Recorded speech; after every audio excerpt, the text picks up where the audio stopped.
FDD Massive MIMO's static multiple beam function expands capacity at hotspots. It allows multiplexing of time-frequency resources among beams to improve spatial multiplexing and network capacity under heavy loads. However, static multiple beam uses fixed parameter settings, such as beam directions, widths, and number of beams.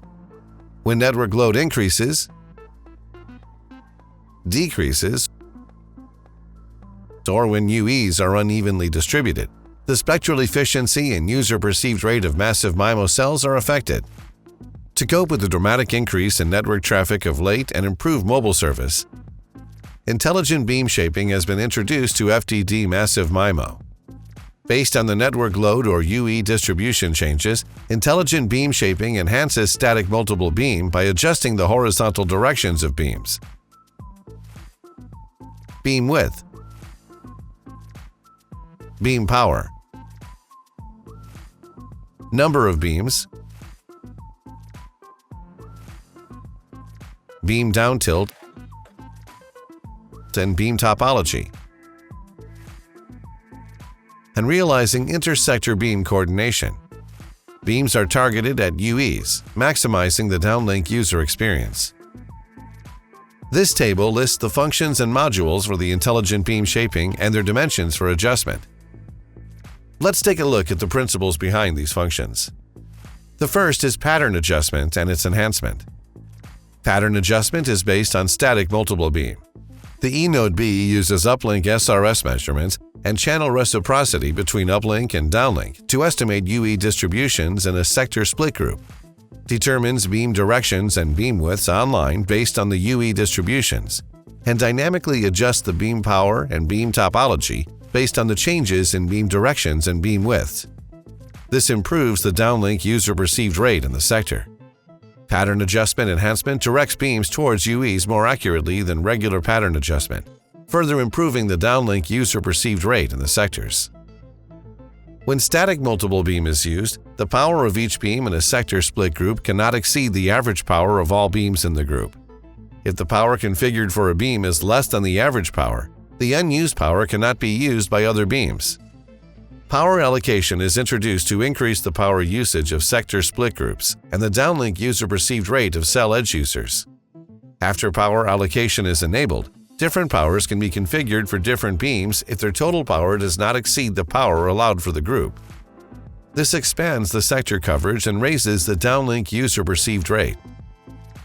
Static multiple beam introduces pilot interference between beams when 3 or 4 beams are deployed and network load is light. Therefore, the downlink user-perceived rate is lower than that when 1 or 2 beams are deployed. Beam number adjustment is introduced to address this issue. It adjusts the number of beams in sectors based on their load. As the load gradually becomes lighter, fewer beams are used to reduce inter-beam interference and improve the downlink user-perceived rate. As the load gradually increases, more beams are used to improve system capacity, and again, downlink user-perceived rate. The number of beams is adjusted based on the 7x24 beam number status table.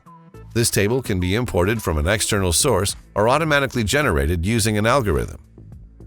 Once imported, the E-node B adjusts the number of beams based on this table.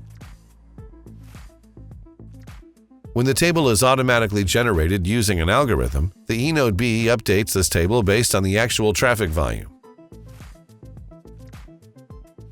Here is the update process. Sector load information is collected in the first week, the baseline week. Detection is performed on different numbers of beams in the second week, the probe week. The results of this detection are analyzed in the third week, the effect check week. Beam numbers with gains will take effect, and those without gains will be replaced with the baseline settings. Finally, the detection result is validated in the fourth week, the effective week. After the 7x24 beam number status table is determined, the E-node B checks whether the number of beams in the current hour is consistent with that in the next hour according to the table. If inconsistent, it prohibits access to the sector split cells, transfers UEs to other cells through inter-frequency handover, and then adjusts the number of beams.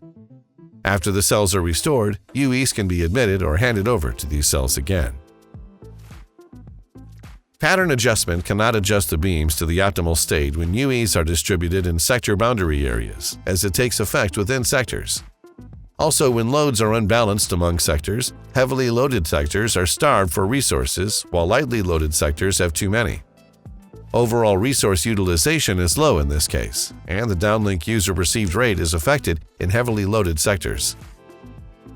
Base station level joint pattern adjustment is introduced to solve this issue. It cannot work with beam number adjustment. With this function in effect, the E-Node B collects statistics about UE locations in its coverage area per 3 sectors and periodically adjusts the coverage scope of each sector based on the UE distribution. With inter-sector beam coordination, coverage is enhanced at sector edges. The coverage scope of heavy load sectors is narrowed to reduce the number of UEs and network load in them. Furthermore, the coverage scope of light load sectors is expanded to offload UEs from heavy load sectors. This improves resource utilization and the downlink user perceived rate of the entire base station. That's all for intelligent beam shaping.